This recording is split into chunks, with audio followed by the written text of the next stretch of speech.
All right, this is the book work for the second day of the week. We're not doing notes, it's just going to be some problems out of the book. So we're trying to quickly go through two sections, only the most important parts, focusing on ratios and similar figures. And you'll also have a Math Excel assignment, which goes along exactly like how these examples are. So use your book, this book right here, use this to help you when you're working on your Math Excel problems. So the first thing I wanted to just show you guys, again, this is section 6-1. It's page 337. There, okay. I wanted to show you what a ratio is by definition. So it says a ratio is a comparison of two quantities by division. So thinking about how division can be written, there's quite a few different ways. You can write the ratio of two numbers A and B, where B can't equal 0, in three ways. So you can have A over B like a fraction, A to B, when you have the colon in between, you say A to B, and A to B. So those are the three ways. You usually express A and B in the same unit and write the ratio in simplest form. So if it was like 5 over 10, I would reduce that down to 1/2. That's what simplest form means. And when it's talking about the units, maybe we're talking about measurements in inches and feet, you would want to keep it in the same unit.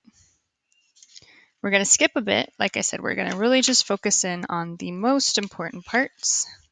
So I'm going to start with page 341. Okay, I'll zoom in a little bit so we can see it better. So what is the solution of each of the proportions?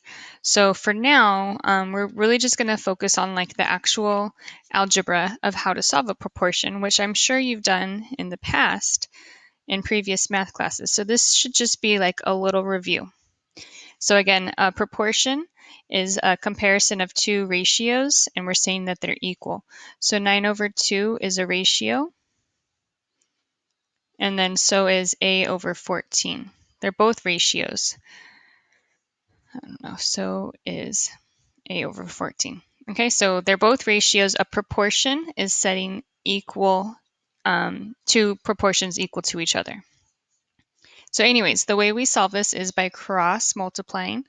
Again, I'm sure you've done this in the past. You cross multiply and then you get 9 times 14 on the one side, and then A times 2 on the other side. So I'm showing it kind of longer than what I would do if I was really just working it out, but I'm just showing that the 14 goes up to the top to multiply and the 2 goes up to the top to multiply to the A. So you can do 9 times 14 in a calculator and it's 126. And then 2A is A times 2. Then you just have to divide to get the A alone. Divide that by 2, and we get 63. So it's just asking for the solution, so all I got to do is solve for A. A equals 63. All right, same thing for B, but it does look a little different because it has this m plus 1. This is an expression that I would put parentheses around, knowing that when I cross multiply, I need to distribute. So you multiply across and over. So I'd have m times 15, so 15m. And then on the other side, I have a 3, but I've got to multiply it through to the m plus 1. So I put parentheses around it to make sure that I remember to distribute the 3. The 3 multiplies to m and the 1.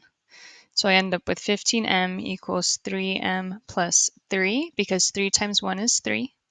And then I need to get the m's on one side and the numbers on the other. So I would subtract 3m to get the m's on the left, on the same side. 15 minus 3 is 12m. That equals 3. Divide by 12. And m equals 3 over 12. But that's not reduced. So I want to make, I want to make sure that I reduce my fraction and divide the top and bottom by 3. Once I do that, I get m equals 1. 3 divided by 3 is 1. 12 divided by 3 is 4. All right, so here's some more examples on this page. So just solve the proportions. And again, you'll have some problems like this in Math Excel. I recommend that you write them down, and then you can just cross multiply and then reduce. So I do 25 times y, 25y equals 10 times 15 is 150. And then you just have to divide to get y alone. Divide by 25. I always think about quarters when I'm dividing or multiplying by 25. So it's how many quarters go into $1.50.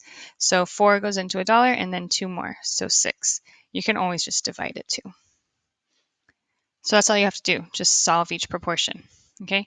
And then on number 8, I'm noticing, okay, I've got an expression of 2 terms again. I'm going to put parentheses around so that when I do cross multiply, I remember to distribute. So cross multiply up and across, I get 4 from the bottom, and then I will distribute to n plus 4, and then from 8 times n, it's 8n. I'm going to distribute. Dang it, let me move this. I'll focus it again. Oh, it's really light. There we go. Okay, so I get 4n plus 4 times 4 is 16 equals 8n. So just like how I did up above, I want to get the n's on the same side. Oh, this is bad. Okay, we'll keep it like that. So I'm noticing I have an n term on the left and the right. Since there's a numbered term here, I will get the n terms on the right-hand side. So I have numbers on one side and n terms, the variable terms, on the other side. So I'm left with 16 equals 8 minus 4 is 4n. Divide to get n alone. And I get 16 divided by 4 is 4. 4 equals n equals 4. All right, this is the next page, page 342. I mean, it's really pretty much all you need to know about proportions. I would just maybe recommend looking through this a little bit just to see these properties. It's talking about cross multiplying and switching numbers, but we don't need to worry too much about that. As long as you're used to just cross multiplying and then solving for your variables or your missing values, then you're good. So what I want to do now is move on to the next section. Like I said, we want to try to do 2 sections real quick today. This is 6-2, similar polygons. All right, and then I did highlight a little, and I'll read to you guys what it says. So if I highlight it, you should probably highlight it. What we're going to do in this section is we're going to use ratios and proportions to decide whether 2 polygons are similar. And we can also find unknown side lengths of similar figures. So here's our key concept of what is a similar polygon. Polygons can have several sides. It doesn't have to be a triangle or a quadrilateral. It could have however many sides. So 2 polygons are similar polygons if corresponding angles are congruent. So the angles that are in the same positions need to be marked congruent. And if the lengths of all corresponding sides are proportional. So if you can compare each corresponding side, like how they did right here, then you can tell that they are, if they're all equal, see how they're all equal, then we would know that they are similar. And I just want to point out to you guys that the smaller polygon, the ABCD, all of those side lengths are on the top, and that the larger polygon, all of those side lengths are on the bottom. It's just something to notice if you ever get confused on where to put what numbers. It doesn't have to be smaller on the top, larger on the bottom, but that idea kind of helps you keep things organized. And notice that it has all the corresponding angles.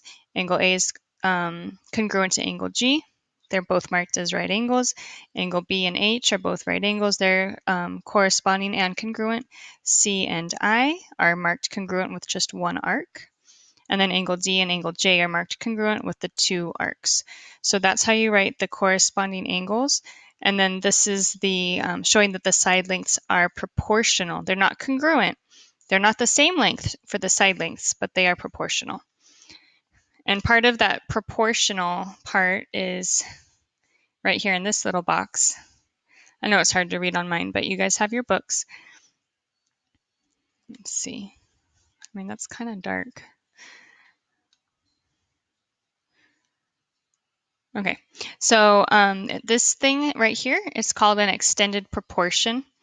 I'll actually highlight that too. It's comparing every side length of one similar polygon to the other similar polygon. So that's an extended proportion. A proportion could be just two side lengths like that, but then once you have more, it's like an extended proportion showing every side length.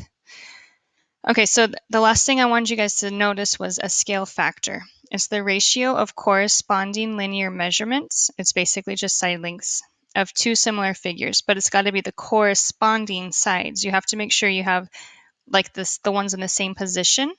Like I said over here, you've got the smaller on the top, and then you've got the bigger side that's corresponding on the bottom.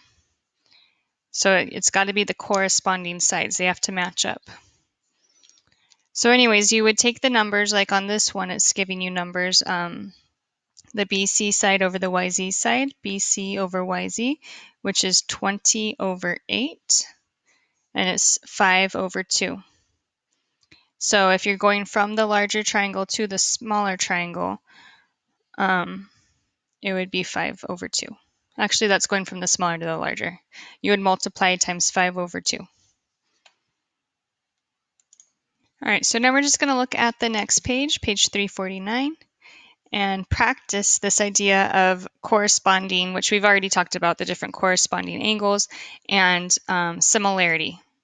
So again, similar shapes have congruent angles that are corresponding, but the side lengths can be different. Otherwise, if the side lengths were the same, they'd be congruent polygons. So here it's saying, what are the pairs of congruent angles? So if we have D, E, F, G, similar, that symbol means similar. I was thinking I better write that down. That means similar. So it's kind of like the wavy line on top of the congruent. So that means similar. It's not equal, it's not congruent, it's similar. Anyways, the congruent angles would be in the same order. So it goes, you could think about it like this, D, E, F, G, and then write the other one, H, J, K, L. So I'm just writing it in that same order but going down, that one in the same order but going down, and that matches them up so that you can see it pretty easily.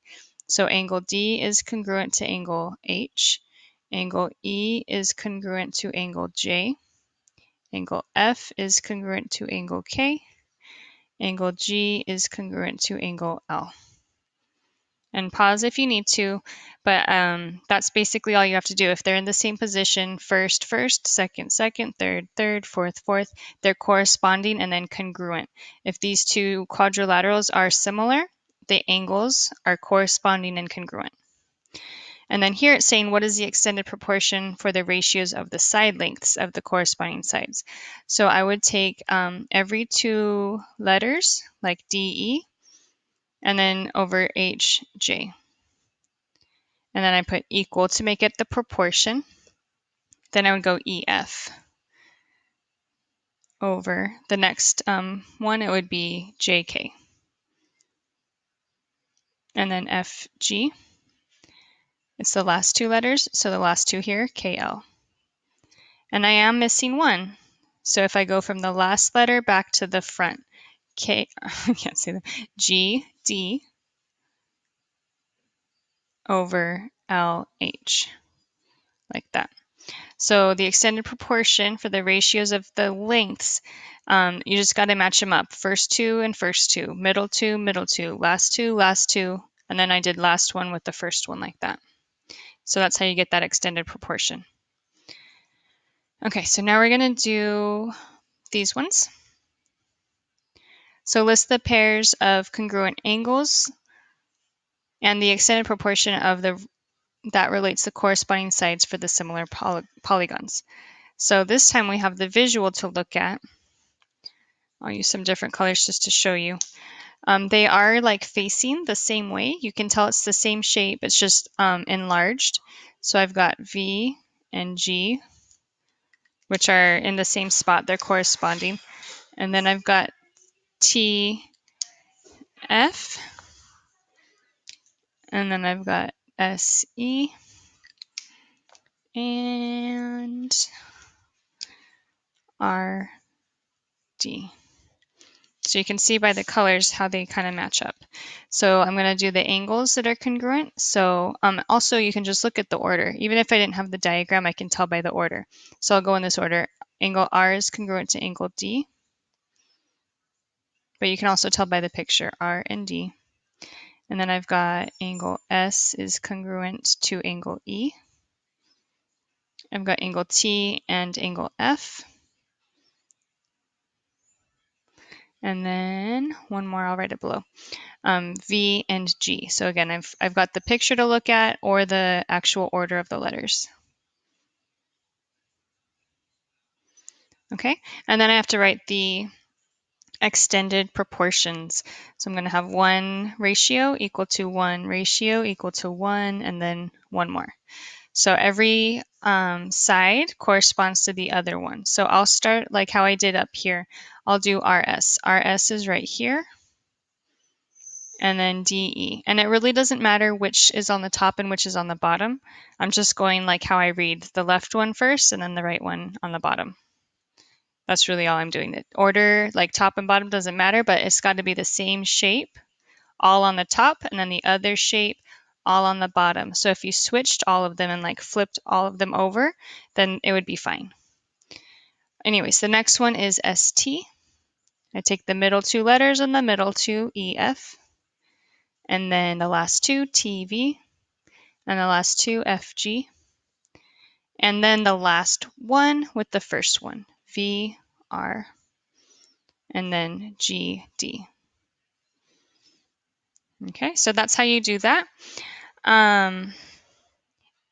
So I think we're going to do one more thing.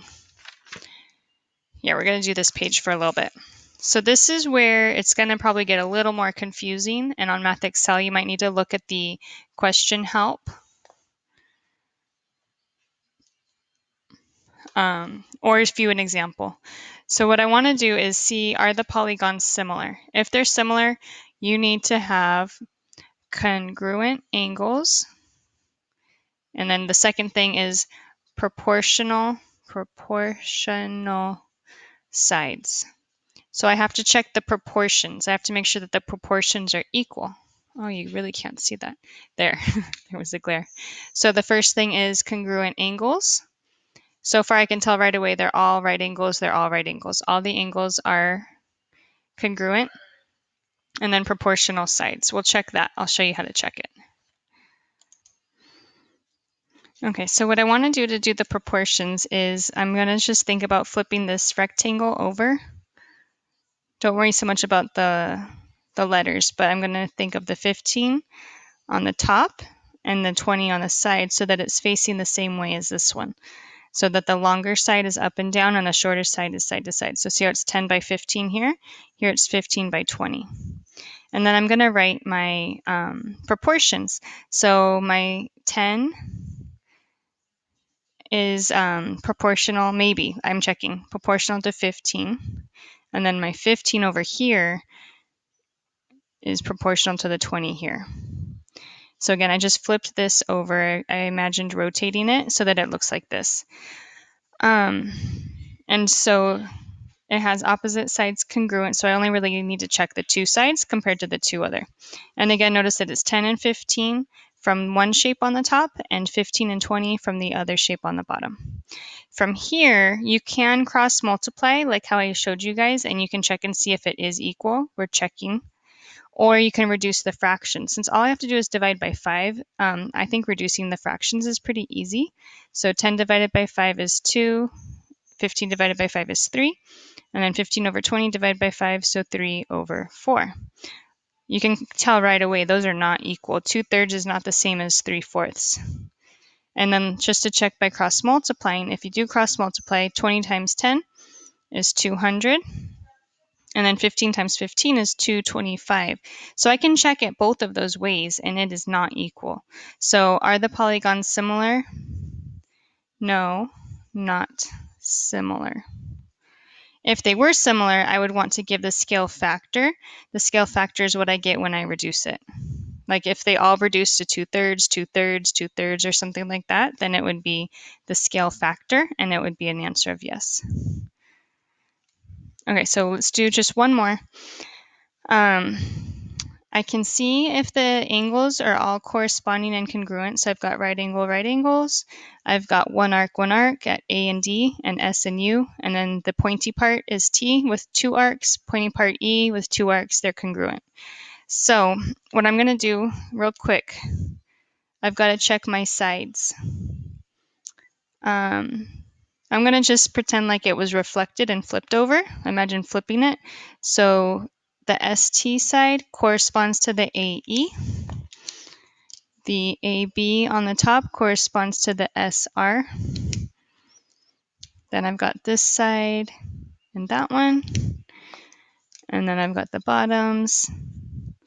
And then this is the same, so I'll just use the same color. Okay, so I color coordinated them, I guess, so that you can tell how they are all corresponding. I need to now check the proportions. There's a lot of them. I might have to make one more. Okay, so I'll just start over here. This one was 12, and then this one is 6. And again, it doesn't matter if you put 6 over 12 or 12 over 6, but if I'm going to put these numbers on the top, they all have to be on the top, and these ones all have to be on the bottom. One shape on the top, one shape on the bottom. So 12, and then 18 is my next, 18 over 9, and then here 18 again, which is this one right here. So it went 12, 18, 18, 6, 9, 9. There. And then I've got 18 here and 9. 18 on the top, 9 on the bottom. And I do need one more, 12, and then 6. All right, so reduce those fractions, and I get 2 over 1, or just 2. 2 over 1, 2 over 1, 2 over 1. They all reduce to be 2 over 1. So this one is yes. And then the scale factor is 2 over 1. Okay, so again, you will have some Math Excel questions like this. It might be difficult. Just look at what you did in the book, see how I color coordinated them, and